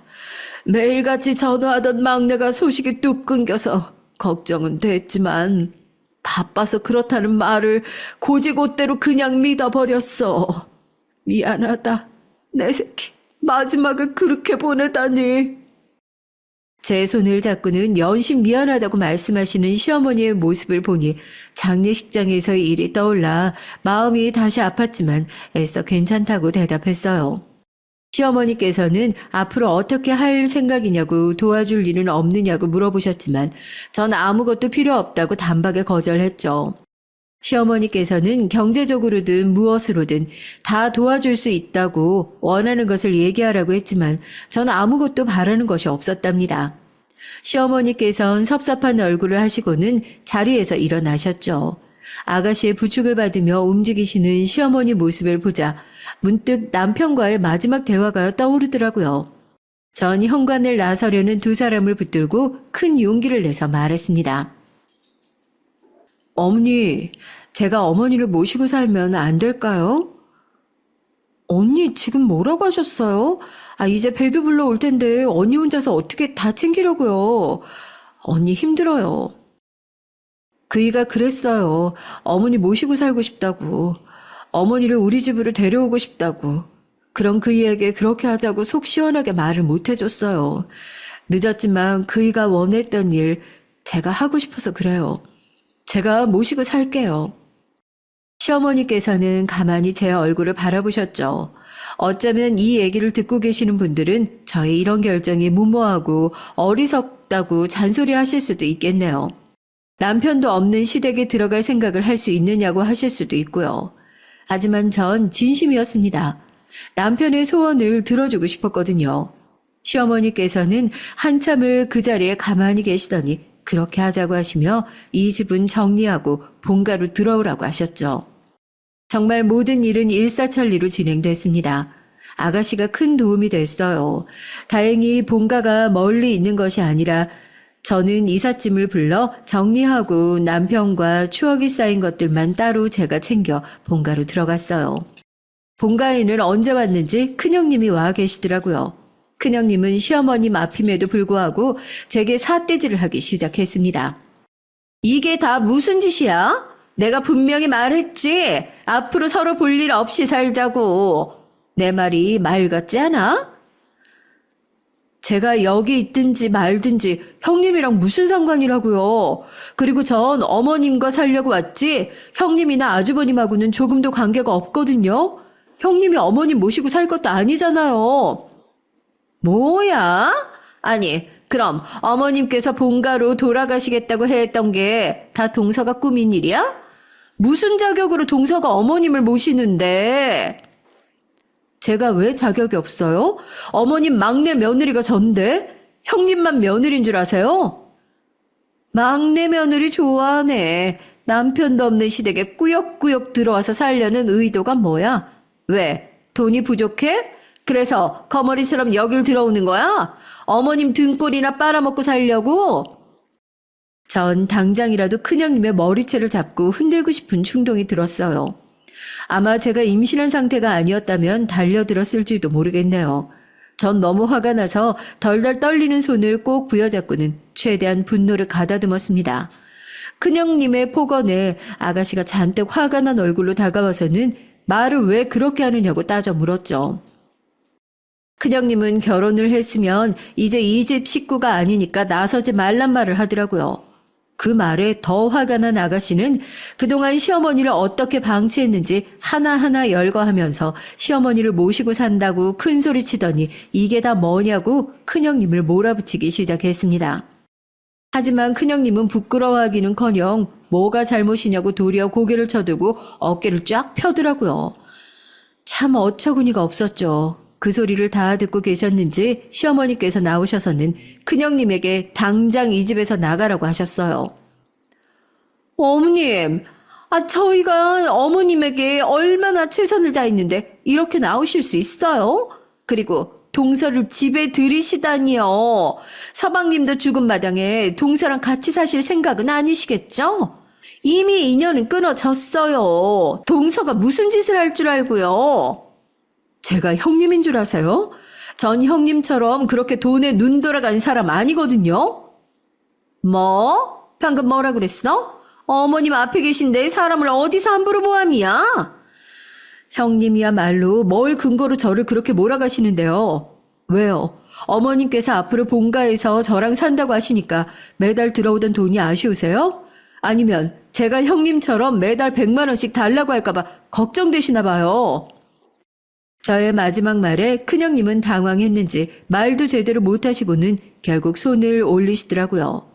하지만 제가 어디 얌전히 맞아줄 사람은 또 아니죠. 저는 제게 휘두르는 큰형님의 손을 낚아채고는 어디다 손을 올리냐고 따져 물었어요.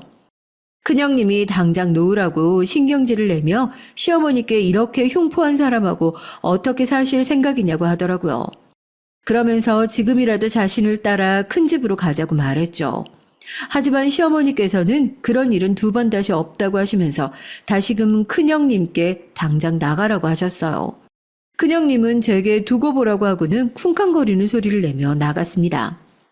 그날 저녁 짐이라고 해봤자 옷과 책 그리고 몇 가지 물건들이 전부였던 전 빠르게 정리를 하고는 저녁 준비를 했어요.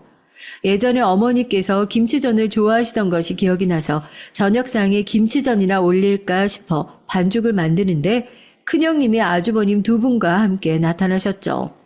작은 아주버님은 저를 보고는 인상을 팍 쓰시더니 제 어깨를 세게 밀치고 시어머니께서 계시는 방으로 들어가셨습니다. 큰아주버님은 무슨 낯짝으로 여기에 있느냐고 하더니 빌붙을 생각하지 말고 당장 나가라고 했고요. 큰형님은 그런 아주버님 두 분의 반응이 상당히 만족스럽다는 표정이었습니다. 그때였어요. 큰오빠가 나서서 할 말은 아니지. 엄연히 이곳은 엄마 집이야. 엄마가 있으라고 했는데 오빠가 무슨 상관이라고. 너는 한국에 들어왔으면 당장 오빠한테 오질 않고 지금 뭐 하는 짓이야? 아니, 우리들이 이렇게 시퍼렇게 두 눈 뜨고 있는데 생판 남이 어머니 집에 들어오는 꼴을 그냥 보고 있으란 말이야? 생판 남이라니. 언니가 어떻게 남이야? 우리 가족이지? 아무리 막내 오빠가 세상을 떠났다고 해도 엄연히 가족이야. 가족 같은 소리 하고 있네. 그 새끼가 어떻게 네 오빠야? 네 오빠는 나랑 둘째 둘뿐이야. 정신 차려. 아가씨는 언제까지 초딩이나 할 법한 소리를 할 생각이냐고 혀를 차더니 그딴 소리 하러 왔느냐고 큰아주버님을 몰아붙였습니다. 시어머니께서는 빨리 들어오지 않고 뭐 하느냐고 소리를 높이셨죠. 전 아가씨와 함께 급하게 안방으로 들어갔어요. 맨 뒷자리에 앉는데 작은 아주버님께서 가족들끼리 얘기하는 자리에 왜 아무나 들어오느냐고 저를 똑바로 보면서 말했죠. 전 그 시선을 마주하면서 전혀 거리낄 것이 없다는 표정을 지어 보였습니다. 시어머니께서는 말을 가려하라고 따끔하게 한마디 하시고는 앞으로 저와 함께 이곳에서 살 예정이라고 하셨어요. 그러니 2번 다시 저를 함부로 대할 생각은 하지 말라고 말이죠. 당연히 아주버님 2분은 강력하게 반대를 하셨습니다.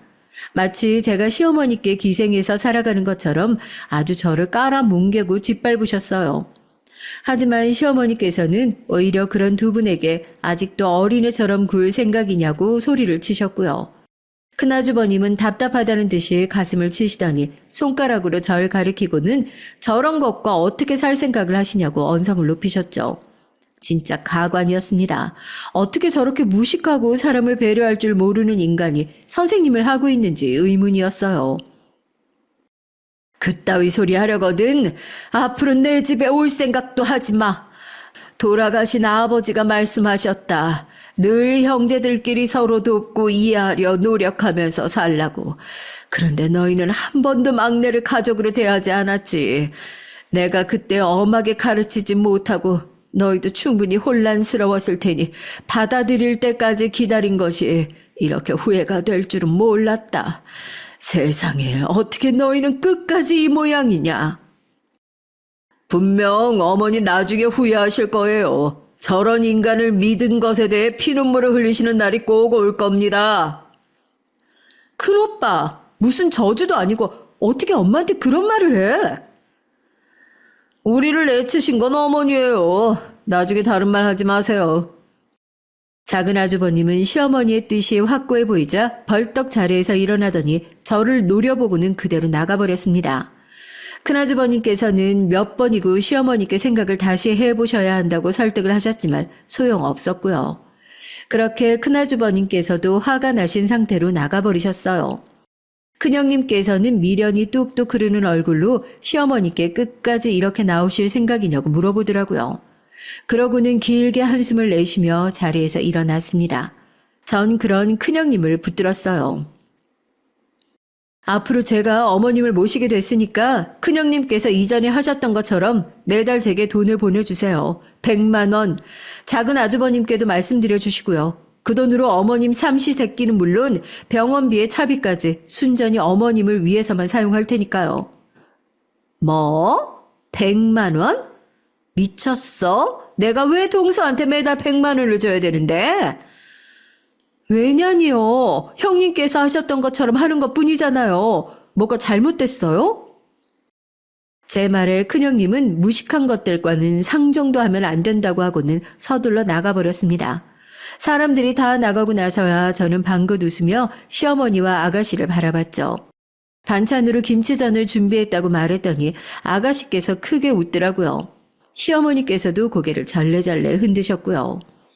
그것이 끝일 줄 알았는데 한동안은 몇 번이고 아주버님들과 큰형님이 집으로 찾아왔어요. 그때마다 저를 내보내야 한다고 얘기를 하더니 급기야 자기들이 들어와서 살겠다고 하더라고요. 하지만 시어머니께서는 고집스럽게 고개를 저으셨어요. 얼마간의 시간이 흐르자 더 이상 아주버님도 큰형님도 나타나지 않았습니다. 엄밀히 얘기를 하면 아예 발길을 뚝 끊어버렸어요. 명절 때가 와도 전화 한 번 없었고요. 정말이지 전 이게 무슨 가족이냐는 생각이 들었을 뿐이었습니다.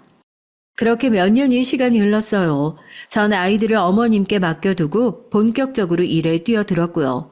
친구 가게에서 어깨너머로 배운 것들이 도움이 되었는지 집에서 시작한 쇼핑몰이 조금씩 자리를 잡기 시작했습니다.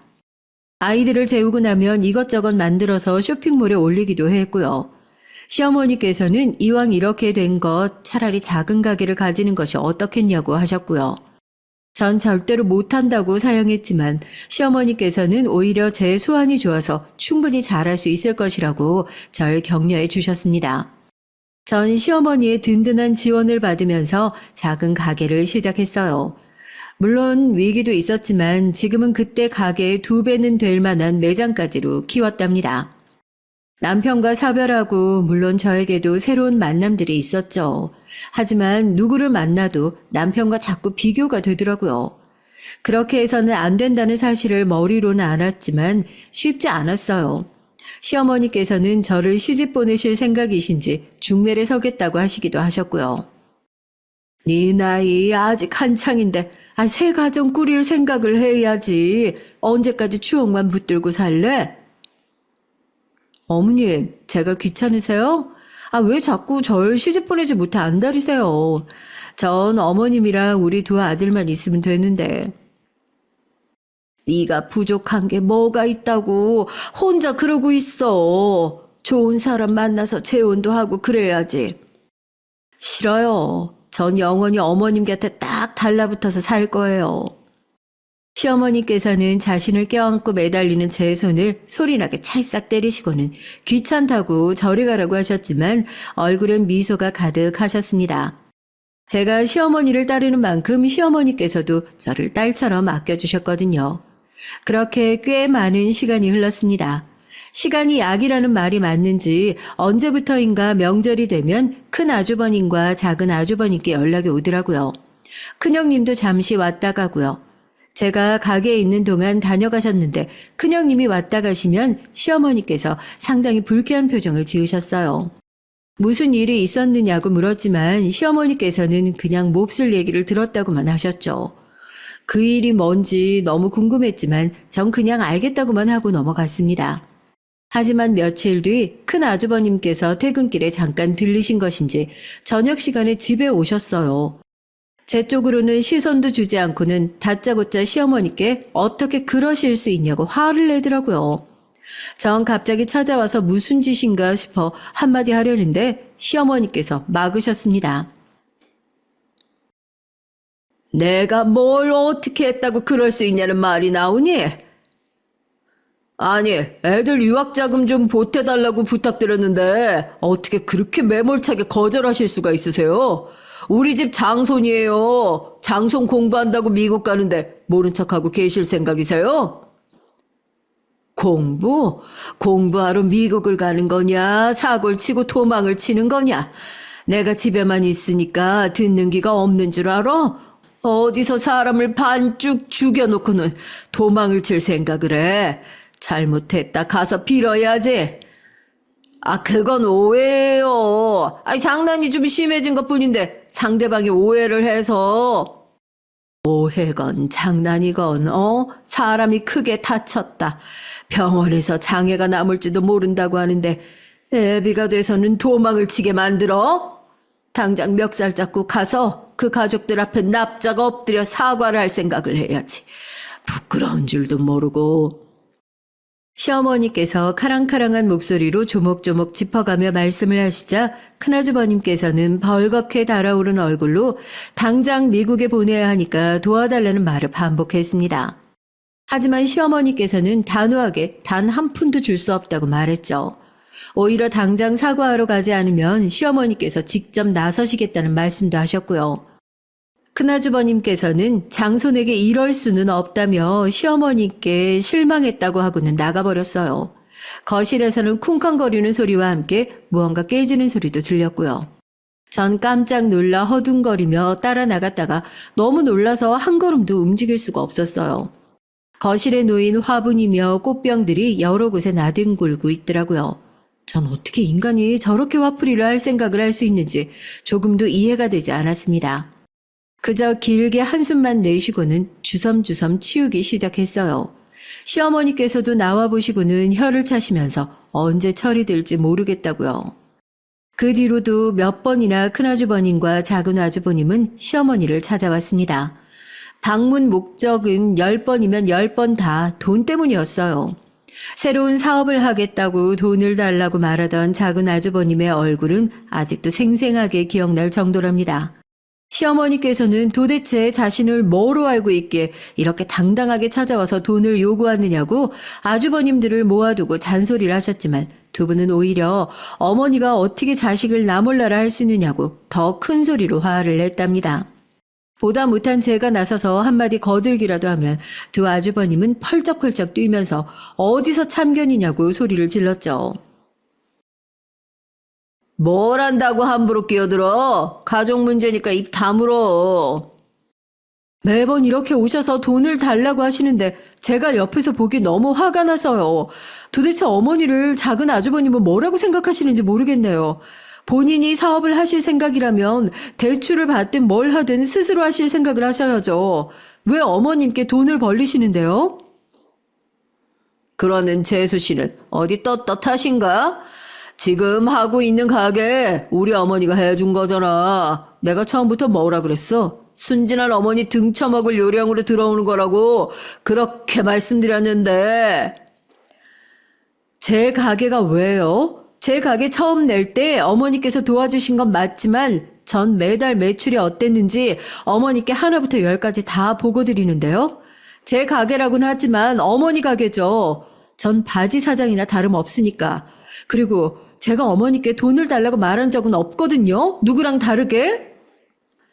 제 말이 전곡을 찌른 듯 아주버님들은 헛기침을 하면서 외부인은 빠지라고 말하며 시어머니를 설득하려고 했어요. 하지만 시어머니께서는 끝까지 아무것도 하지 않겠다고 기대하지 말란 말로 두 사람을 쫓아내셨습니다. 그런 일이 몇 번이나 반복되자 더 이상 집으로 찾아오는 일은 없었어요. 물론 그와 동시에 명절 때 걸려오던 전화도 딱 끊겼고요. 시간은 바람처럼 흘러 시어머니를 모시고 산 지도 20년째 되던 해였습니다. 이제 아이들도 고등학교를 졸업하고 대학 진학을 앞두고 있었죠. 아이들은 군인이 되고 싶다고 하더니만 사관학교에 원서를 넣더라고요. 특히 큰애는 어릴 때 몸이 약해서 걱정이 많았는데 무슨 일이 있어도 사관학교에 가고 말겠다고 재수까지 했어요. 주변에서는 아들 둘을 다 군인으로 만들 생각이냐고 말려야 하는 건 아니냐고 했지만 저도 시어머니께서도 전혀 그런 생각을 하지 않았어요. 본인들이 하고 싶고 잘할 자신이 있는 일이라면 무엇이 됐든 시도해보는 것이 중요하다고 생각했거든요. 그렇게 아이들까지 가버리니 북적북적거리던 집이 허전하게 느껴지더라고요. 그런 생각을 하지 않으려고 좀 더 일에 열을 올리기도 했지만 마음이 허전한 건 어쩔 수가 없었죠. 하지만 인간은 적응의 동물이라잖아요. 곧 조금씩 허전함을 잊어가던 어느 날이었습니다. 평화가 지속된 것이 문제인 것인지 모르겠지만 갑자기 불행이 벼락처럼 닥쳐왔어요. 그날은 시어머니께서 건강검진 결과에 재검이 필요하다는 부분이 있어서 병원에 간다고 나가신 날이었죠. 함께 가겠다는 절 긋고 말리시고는 혼자 다녀오겠다고 하셨던 시어머니와 좀처럼 연락이 닿지 않더라고요. 처음엔 사람이 많아서 그런가 보다 싶었는데 그런 것 치고는 너무 오랜 시간이 흘렀죠. 괜히 슬슬 불안해지기 시작했어요. 전 몇 번이고 반복해서 전화를 걸었지만 소용이 없었습니다. 전 그 길로 병원으로 향했어요. 거기서 전 충격적인 일을 들었답니다. 어머니께서 애시당초 병원에 오신 적이 없다는 말이었죠. 전 여기저기 한참을 시어머니를 찾아다녔지만 소용이 없었어요. 그런 제게 큰형님이 전화를 주셨죠. 어머니, 우리가 다시 모시기로 했으니까 그렇게 알고 당장 2층 정리해서 그 집 나가. 어머니를 모신다니 무슨 말씀이세요? 어머님 어디 계시는데요? 제가 가서 말귀 못 알아들어. 우리가 모신다고. 그러니까 관심 끄고 당장 집이나 비워. 전 몇 번이고 시어머니를 바꿔달라고 전화를 걸었지만 차단을 해두었는지 연결이 되지 않았죠. 큰 집에 가보기도 했지만 시어머니께서는 계시질 않았어요. 그렇게 며칠의 시간이 흘렀습니다.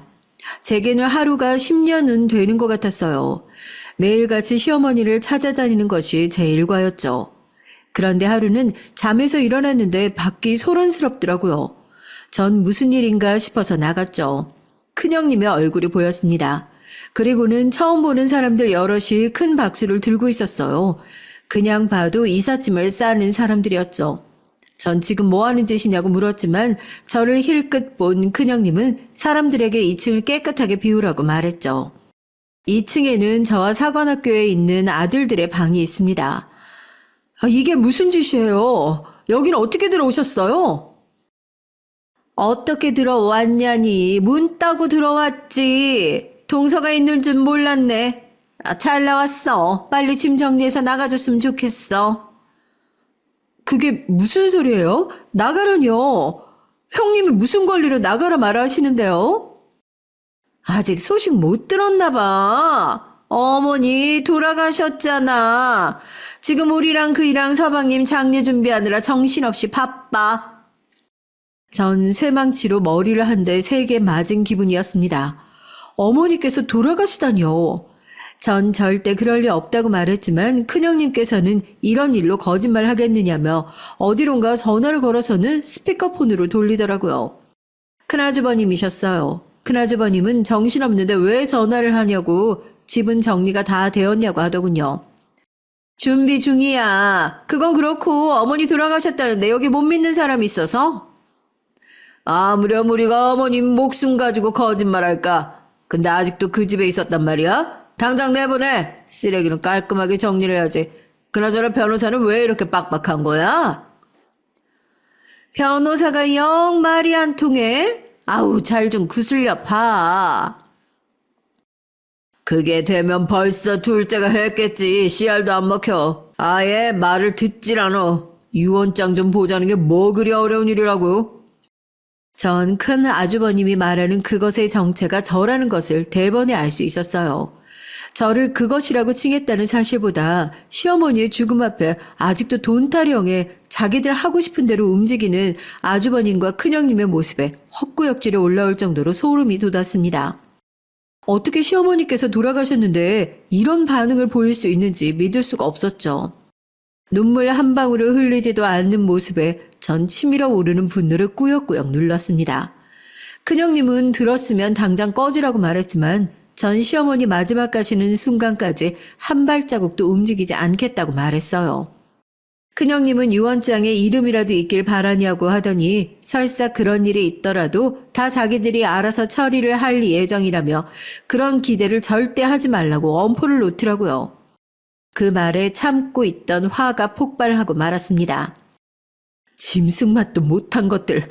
어떻게 어머니께서 돌아가셨는데 그렇게 눈물 한 방울도 흘리지 않고 돈덩거릴 수가 있는 건데 그러고도 너희가 무사할 것 같아? 눈물? 누가 본다고 그런 비생산적인 것을 흘리는데? 진짜 너희들은 인간이 아니야. 알아?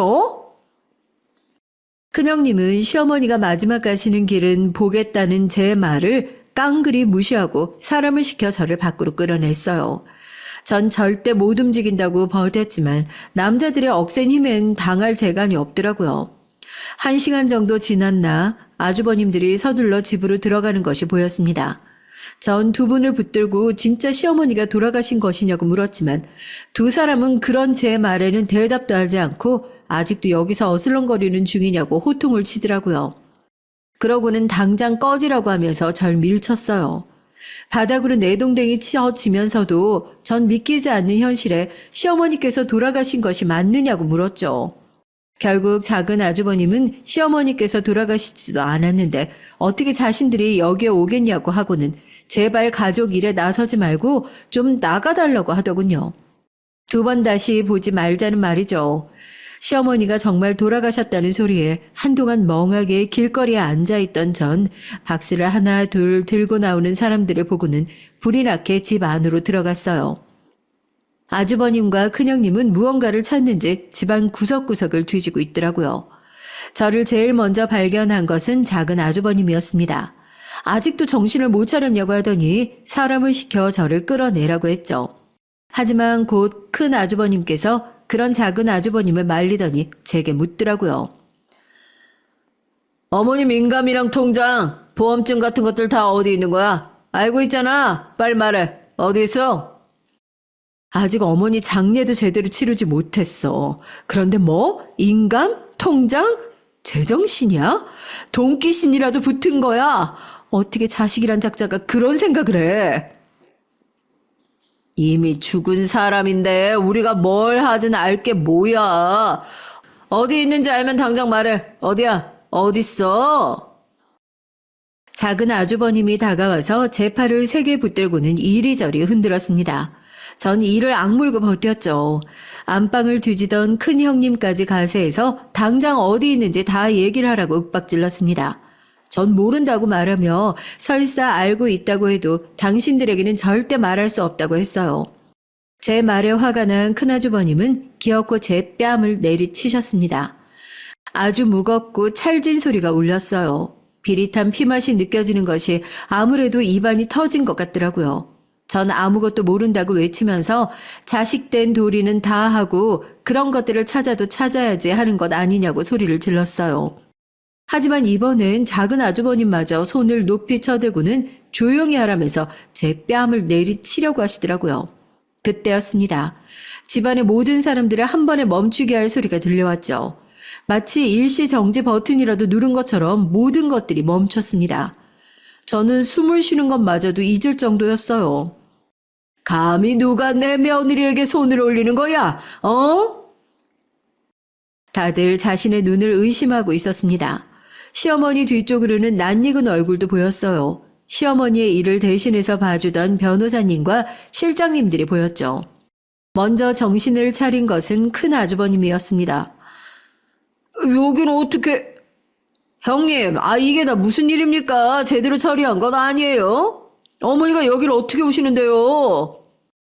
어머니라, 내가 너희 어머니이긴 하니?